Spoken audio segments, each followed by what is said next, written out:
Why stop procrastination? Procrastination. Some may not see procrastination as a real problem, because they feel that they benefit from procrastination. For example, when you successfully avoid something you have been procrastinating on. Or you procrastinate on something and you're somehow able to finish it in time, hence cutting down the time spent on it. But while you may think that procrastination puts you in a better place, it doesn't. It is just an illusion. Say it is Monday now and you have an important report to finish by Friday, a high-impact task. This report is one of the most important tasks on your to-do list, but you put it off due to the large amount of research needed. Rather than work on it, you spend the next 3 days working on less important tasks. Then, Thursday arrives and you are trapped. You have to work on the report. You find yourself in hot soup, because there are so many things to do. After all, that's the reason you put it off initially, because there's too much to do. To meet the deadline, you pull an all-nighter. After painfully sloughing through the night, you manage to finish it at 4 a.m. and meet the Friday deadline. So in the end, the task gets done, the report is submitted on time, and everything turns out fine. Did you realize what just happened there? The fact that everything turned out fine made you think that procrastinating did not bring about any negative effects. In fact, to you, it has a few supposed benefits. 1. Leaving the task to the last minute creates a sense of urgency which appears to boost your productivity, giving you a higher output per unit time spent working. 2. You experience short-term relief from not having to deal with the report on Monwed. 3. Procrastinating didn't jeopardize anything in the end, because you met your deadline. But when you look at it holistically, procrastination has created downsides that were not immediately noticeable. 1. Your time from Mon to Wed was not effectively spent. Ideally, you want to allocate time to a task based on its importance. The more important a task, the more time you should allot to it. Spending more time on less important work doesn't give you a big increase in value, because the work is already less important. A ratio I use is 80:20, where I spend 80% of my time on high-value tasks and 20% on low-value tasks. Read Day 8 of Live a Better Life in 30 Days program on creating your 80/20ths to-do list. 2. Unnecessary anguish, whether consciously or subconsciously, from trying to avoid the task. The more you prolong the task, the more anxiety you get, compared to if you had dealt with the task head-on. This anxiety is unnecessary. Not only that, but your continuous avoidance forms a distorted image of how intimidating the task is in your mind, compared to what it really is. In the end, you have an exaggerated but baseless fear of the task you're supposed to do. 3. More often than not, the final output is short of what you are really capable of, as leaving it to the last minute leaves you with insufficient time to create your best output. These 3 downsides are counterpoints to the 3 illusionary benefits. When you compare them, the cons far outweigh the supposed benefits of procrastination. Not only are you less productive, but you experience unnecessary anxiety and deliver an output that's short of what you can do. Procrastination puts you in a worse position versus if you don't procrastinate. As I've written before in What Are You Running Away From? Dealing with escapism, avoidance does not bring you closer to what you want.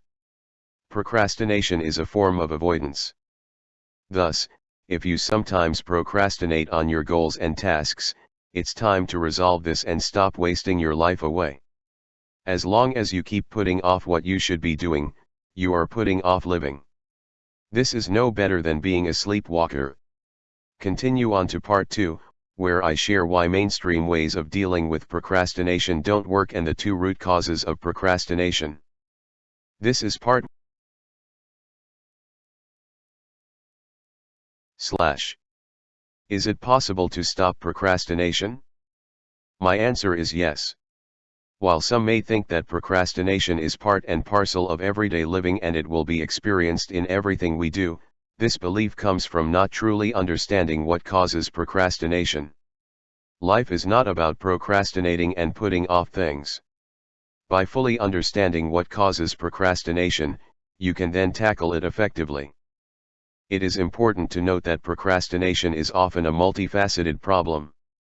I run a course called Anti-Procrastination Program to help participants overcome procrastination, and there are often many possible reasons and causes for procrastination, all of which take time to uncover and address. But what I'm going to share in the next 4 parts of the series will help you get started in addressing this problem. So how can you address procrastination? Procrastination. Symptom of an issue. This is part 2 of my 5-part series on how to stop procrastination. Procrastination, symptom of the issue. To overcome procrastination, you must first realize that procrastination isn't the real issue. Procrastination is just the symptom of the issue. The same goes for laziness, poor time management, and lack of self-discipline. Many people are quick to pinpoint these as the root causes of their problems because they are the most accessible answers. The real reason is deeper than that. A useful analogy is mosquito bites. What happens when you get a mosquito bite? Most people will scratch it. Some will put ointment or apply an antiseptic cream. The itch from the bite is alleviated, and soon it heals. However, is the problem really solved? It's not. The mosquito bite came from a mosquito. Until the mosquito is out of the picture, you will continue to get new bites. Repeatedly putting ointment or cream is just a temporary fix. Putting a mosquito net may be a more effective solution, but it still doesn't deal with the problem at its root. Even if you get rid of the mosquito, it's still not addressing the real problem. Getting rid of one mosquito doesn't mean more mosquitoes won't be coming your way. After all, the mosquitoes must be coming from somewhere, right? Where are they coming from? If you trace their origins, you may find mosquito breeding spots in the potted plants in your house.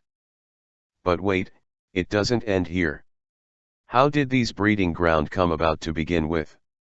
If you look deeper, you will find that the real problem is negligence and poor house maintenance. Trying to tackle the issue through any of the intermediate steps, ointment, killing the mosquito, removing the breeding ground, will only lead to a temporary relief but not long-term resolution. Only by practicing due diligence in house cleaning will this problem be permanently resolved. So coming back to procrastination. Think of laziness, lack of discipline, and procrastination as mosquito bites, the symptom of your problem. Time management and self-discipline are your ointment or antiseptic cream that patches the symptom. They are lower-tier solutions. The same applies for life hack tools or tips from article lists such as XX ways to overcome procrastination, including things like use a timer or use a site blocker. While they do alleviate the problem in a certain manner, they are not holistic solutions. You can use them every day, but doing this will never solve your problem of procrastination. I could have easily written a post like 20 ways to deal with procrastination, which would take far less time and thought, but that's not going to move you forward with your problem. On the other hand, if you get to the root of the issue, first killing the mosquito, then identifying the breeding ground, and ultimately changing bad habits that led to the mosquito breeding grounds, you are leaps ahead in overcoming procrastination. This is what the rest of the series is about: understanding what causes procrastination, and then resolving these factors at the root level.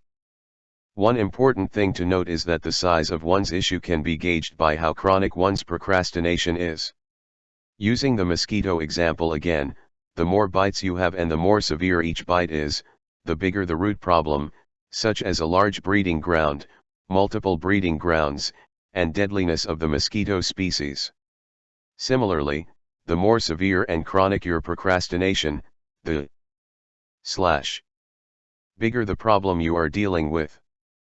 What causes procrastination then? What's the definition of procrastination again? It means to put off doing something, to avoid. So, what leads people to avoid something? After working with thousands of clients with different procrastination problems, I have found that all causes of procrastination can always invariably be linked to two factors, which are desire and fear. More specifically, 1. A lack of desire and 2. A fear of something. Two drivers, desire and fear. Desire and fear are the two main forces involved when it comes to action or inaction. Desire is the fuel that moves you forward. Without desire, you have no driving force for action. Fear is like a fog that surrounds you and paralyzes you from moving forward. When desire is less than fear, procrastination will happen. Consequently, when desire is more than fear, action will take place. If there is a lack of desire combined with a feeling of fear, procrastination will always take place. Take for example, students in school. Most students study for the sake of studying. They feel empty about what they are studying. In addition, the stiff competition in school and intensity of coursework create a fear toward their studies, because there is a never-ending pressure and pain linked to studying. As a result, you often see students procrastinating on their studies and dreading exams. In part 3, I dive deeper into the driver of desire. This is part 2 of my 5-part series on how to stop procrastination. Lack of desire, first root cause of procrastination. Procrastination happens because there is a lack of desire. For example, someone who procrastinates on his work because he lacks passion for it. Someone who procrastinates going to a networking event because he is not interested in networking.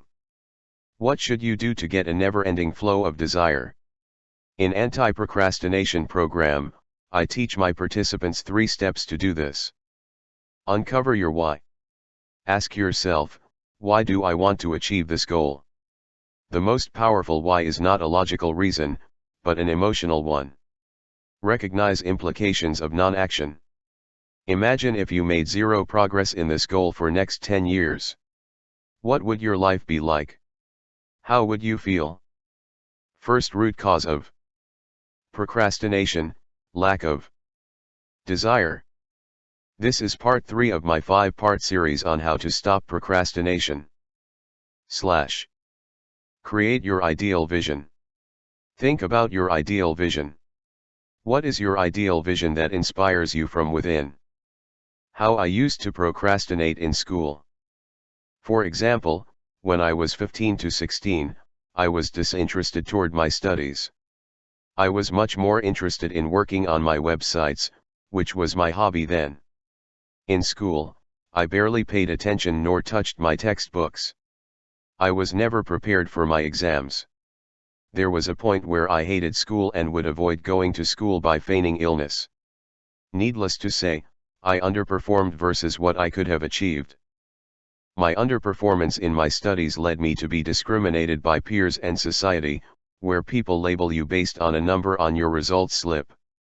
It was an eye-opening experience. When I entered junior college, I continued to be disinterested in my studies.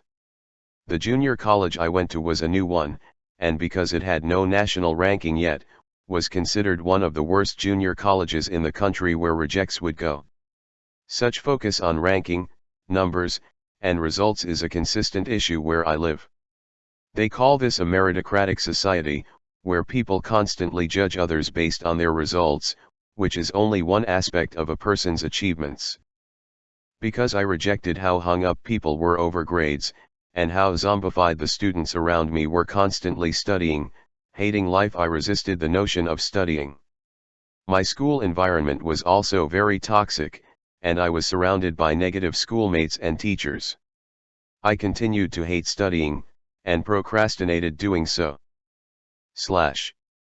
However, I eventually reached a point where I became sick of procrastination itself. I thought about what I wanted out of my life. I realized that if I hated studying so much, I could simply quit school. Sure, it would create immense stigma. Sure, my parents would probably hit the roof and be very disappointed. But there was always the option for me to quit if I really wanted to. And if I chose not to quit, then why not make the best out of this, rather than waste my time mucking around? By discovering my why, getting clear on why I want to study, which is to make the best out of my life, and recognizing the implications of non-action, continuing to be a push-pull procrastination situation, wasting my life away, I became naturally motivated to study. I didn't force myself to love studying, but simply recognized its role in my life. I later enrolled into the National University of Singapore Business School, which is one of the top business schools in Asia. Because I was naturally motivated to study, I was proactive in my coursework. Procrastination was hardly an issue, except for certain modules I was not interested in, like finance. There was hardly a moment when I wanted to avoid schoolwork. I greatly enjoyed my varsity life. I was on the dean's list every academic year, an honorary role reserved for the top performers, and eventually graduated as the top student in marketing. I share studying tips here, How to Get on the Dean's List, series. Working with my clients. Likewise, when working with my clients, one of the biggest reasons for their procrastination is because they have not figured out their why. They may say that they want to achieve X in theory, but they can't articulate why exactly they want it. The most powerful why is never a logical reason, but an emotional one. One that reverberates deep in your heart, that stirs you up inside, that creates a deep resolve in you to charge forward. My coaching sessions with them involve digging into their deepest why, to uncover their true reasons for wanting that goal. When you connect with your deepest why, procrastination becomes hardly an issue. That's because you have connected with your deepest self, your true fuel for your goal. The times when procrastination does come up, would be due to fear, which is the second root cause of procrastination. This is part 3 of my 5-part series on how to stop procrastination. Fear, second root cause of procrastination. Fear is the second root cause of procrastination. While you can have a desire to do something, if you have a fear that is stronger than your desire, you will still procrastinate. This fear can be any fear: fear of pain, fear of uncertainty, fear of hardship, fear of losing control, fear of being incapable, fear of rejection, or fear of being alone. While this may sound bizarre, if you examine the areas of your life that you are procrastinating on today, even though you want to work on them, the reason is likely related to a certain fear. This is especially common for perfectionists, where they procrastinate as they fear doing something in a less perfect manner than they envisioned, thereby affecting their ideal images of themselves. Take the example of Tim, a driven and competent individual who enjoys his job. He has a work deadline that he is procrastinating on. Second root cause of procrastination, fear. This is part 4 of my 5-part series on how to stop procrastination. If we ask Tim why he is avoiding the task, his first answer may be because I don't want to do it. Upon probing, we find that Tim is procrastinating because he finds the task a dread. Why? After more probing, he reveals that the work is too much for him to handle. While the answer is rearing its head, it's not the real reason. After all, many people face an overload of work, but not everyone reacts to work overload by procrastinating. Why does Tim procrastinate when there is too much work? If we look deeper, we may find that this procrastination is due to the loss of control from being overwhelmed. He fears losing control because not being able to control makes him feel low in self-worth. Tim's procrastination is his attempt to avoid feeling worthless or incompetent. Similarly, many cases of procrastination are driven by a fear or several fears. My procrastination with public speaking. A few months after starting my business, I started getting invited to give talks. I would be excited every time that happened, because it meant reaching out to a new audience base. However, I noticed that I would delay the preparation work, making the slides, practicing the delivery, till one day before the talk or even on the day itself, even though I really wanted to prepare a week ahead of time. Even though I would always finish the preparation in time and deliver a great speech, My procrastination was a big issue for several reasons. 1. While everything turned out fine, it could have been better if I had spent more time to prepare as I had originally intended. 2. My contact point with my audience is my one chance to share my message. Not putting my best foot forward means that I may miss out on a chance to move someone in their path of growth. 3. The whole process of procrastinating, stressing about the task, and delivering something less than what I'm capable of is wearisome. The first time this happened, I thought that it was just poor time management. When it happened again, I suspected that may be something else going on. Then it occurred a third time, a fourth time, and an nth time. By then, it was clear that there was some pattern going on and I had to get to the root of it. I dug within and asked myself why this was happening. Was I avoiding the task due to a lack of desire? Certainly not. I'm always enthusiastic about new speaking opportunities. It represents more exposure and the ability to touch others. It's part of my long-term vision to help others grow and uniting the world as one. So I asked myself, why am I procrastinating on preparing for my upcoming speech? The immediate answer was I don't feel like doing it. A natural first response with every self-questioning exercise. I asked again, why don't I feel like doing it? New answers emerged. So much work needs to be done, it's such a dread, and this is going to take a lot of time. In my mind, I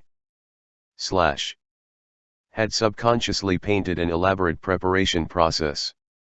I envisioned being as good as top speakers like Les Brown and Barack Obama, but I was nowhere near that standard. Thus, I felt that I would need lots and lots of preparation.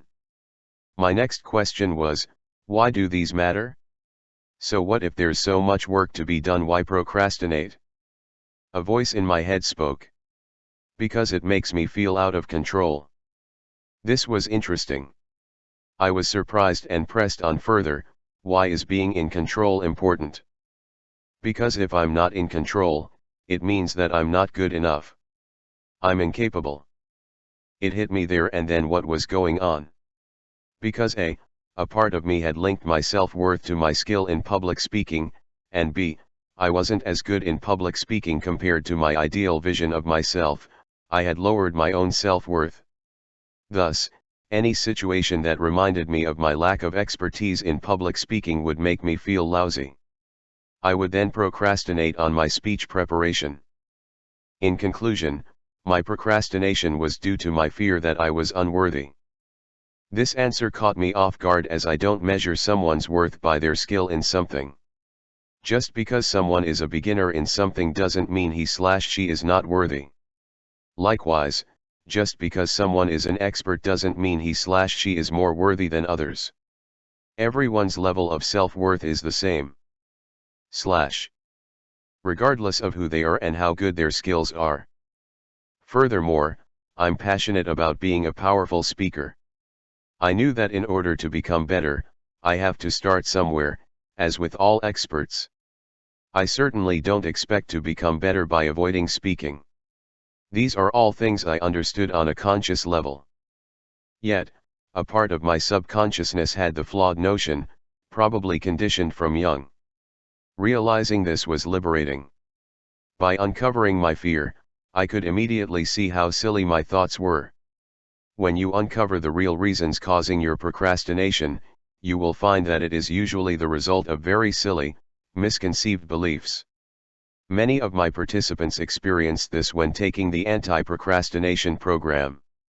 Their procrastination is often due to 1 to 2 poorly formed beliefs when they were young, which then rippled out and caused negative impacts in their life. After uncovering my hidden fear, I was able to immediately rectify the misconception and resolve the internal misalignment. My problem was that I didn't know I was thinking this way subconsciously, and by uncovering this subconscious fear, I could immediately address it from within. In the last part, I share how to stop procrastination through an introspection exercise. This is part 4 of my 5-part series on how to stop procrastination. If you have read this far, I assume procrastination is a problem you face and want to address. In my course Anti-Procrastination Program, I share my complete set of framework and tools to overcome procrastination for life. In this post, I share a simplified 6-step exercise to get you started on tackling procrastination. Exercise to uncover why you procrastinate. Grab a pen and paper or open your word processor. Set aside 20 minutes or so for this. We will be doing a fair bit of writing for this exercise. Think of your mind as containing thousands of layers of information. Below these layers lies your subconsciousness. Every day, more layers get piled on as you face new situations. In order to get down to your subconsciousness, we need to clear off these layers, done through steps 2 to 4, and get down to the depths of your mind. Ready? Here we go. Laughing face. How to stop procrastination. This is the last part of my 5-part series on how to stop procrastination. 1. Identify something you are procrastinating on, even though you want to work on it. This should be an area where you have displayed a continuous pattern of procrastination. For illustration purposes, I'll use the example of exercising to keep fit. 2. Ask yourself, why am I putting this off? Write down everything that comes up. You may have 1 answer, 2 answers, or even 5 answers, it doesn't matter. Even if your mind responds with I don't know, write that anyway, then ask the same question again. Chances are, you're going to get a different answer each time. Just keep on writing until nothing else comes up. This process may take anywhere from 5 minutes to even over 30 minutes if there's a lot of stuff to write. Everything you write in step 2 are your first-level answers. Possible first-level answers for procrastinating on exercise are: I don't want to exercise, I'm too lazy, I have no discipline, exercising is boring, the gym is too far away, I don't know, I hate exercising, I don't have enough time. 3. Pick out hotspot answers for probing. If you remember, in part 2 of the series, I shared that laziness and lack of discipline are rarely the real issues. Approaches involving discipline and time management are like ointments and creams for mosquito bites. They patch up the symptoms without dealing with the root of the problem. Thus, ignore answers like I'm too lazy, I have no discipline, and I don't have enough time. Probing in those areas will usually get you nowhere. Referring to the other answers, pick out the hotspots answers for probing. Hotspot answers refer to any answer that is more than meets the eye. When probed, they reveal other layers underneath. Hotspot answers are usually tied to your feelings, such as desire, fear, and feelings of discomfort. Examples are I don't feel like doing it, I'm scared, I feel tired, or I hate doing this, your ability. Examples are I don't know how, it takes so much time, or there's so much to do. In the exercising example above, some hotspot answers are I don't want to exercise and I hate exercising. 4. Probe into the hotspot answers from step number 3. Dig into the answers to uncover what lies underneath. One of the ways I share with my course participants is to question why this is the case or why this matters. Some examples to dig into hotspot answers. I don't want to exercise, rightward arrow, ask yourself, why don't I want to exercise? I hate exercising, rightward arrow, ask yourself, why do I hate exercising? I don't know how to do this, rightward arrow, ask yourself, so what if I don't know how to do this, what does it mean if I don't know how to do this, why is this stopping me from doing the task? 5. Repeat step number 4 until you reach an aha moment that cracks the issue wide open. Keep probing until you get an aha moment. My course participants often ask is, how do I know if I've reached an aha moment? The short answer is this: you'll know when it comes. You will feel a surge of resonance when you arrive at the answer, because everything suddenly clicks and makes sense. You finally realize why you've been avoiding this activity the whole time, not because of laziness, but because of something else. For example, Here are some revelations my past participants received. Someone who procrastinates losing weight, to be more attractive, rightward arrow because he/she hates himself/herself and wants to be unattractive so no one will like him/her. Someone who procrastinates getting close to his/her parents. Rightward arrow because he/she is afraid of being alone when they pass away one day. Someone who procrastinates finding a partner. Rightward arrow because he/she has low self-worth and is afraid of putting himself/herself out there. Someone who procrastinates rehearsing for a performance. Rightward arrow because he/she is afraid that he/she is incapable and can use the excuse of lack of preparation if his/her performance is not the best. Someone who procrastinates going to work. Rightward arrow because he/she has lost the passion for the job. The more connected you are with your higher self, the easier the exercise. If you often take time to reflect, this exercise will be relatively easy. Chances are, the answers will affirm what you already know about yourself. On the other hand, if you frequently repress your thoughts/feelings and have low self-awareness, this exercise may take longer. You may find yourself blocked, where the same answers keep surfacing. This may also happen for self-aware people when they try to dig into a blind spot of their lives. This is where having a coach is really useful to help you uncover your blocks. Some of my course participants experience this when we dig into a deep-set pattern in their life, where the only answer that comes up is "I don't know" or "I'm not sure." When that happens, don't give up. Just because you don't reach an aha the first time round doesn't mean you're not going to get the answer. Every time you communicate with your subconsciousness, you build a stronger connection with it. As long as you press on, the answer will eventually surface. Other things you can try are: ask the questions in different sittings. You don't need to do the exercise at one go. You can do it in different sittings. Use different angles. If you reach a dead end, backtrack to the previous answer. Then, ask a different question or ask the same question in a different way. A question like "Why am I not doing this task?" can be phrased as "What is making me avoid this task?" or "What is it about this task that's making me avoid it?" or "Why am I not working on this?" While some of the underlying beliefs for procrastination may seem crazy, example procrastinating on losing weight because you want to repel people, they are very real reasons for procrastination. My clients and course participants are often shocked when we do the digging exercise together and they uncover all the hidden, nasty beliefs formed from young. These are usually misconceived beliefs formed due to negative experiences or incidents when young, what I call childhood stories. As we are less self-aware at a young age, we form many beliefs based on what we observe, without knowing what is right or wrong. Over the years, these beliefs get embedded into our subconsciousness and guide our external actions, such as procrastinating on X even though we consciously want to do X. 6. Create an action plan to solve the root issue. Having uncovered the root, create your action plan to address that. Realization of the root issue is often enough to trigger one into action. That's because it becomes obvious that procrastination is the wrong solution to move forward. For example, if you have lost passion for your job, your immediate move should be to identify work you're passionate about and pursue that. Procrastinating in your current job only prolongs the issue. It's not going to help you in any way.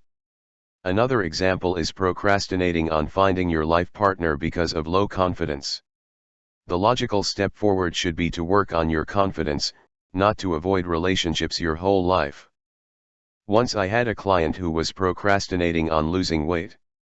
After diving into the root cause, we found out that her procrastination was because of a lack of self-love. Deep down, she didn't want to lose her excess weight because she didn't want to get unwanted attention from men. Another reason was because she didn't want to be beautiful, by her definition, because she didn't associate herself with beauty.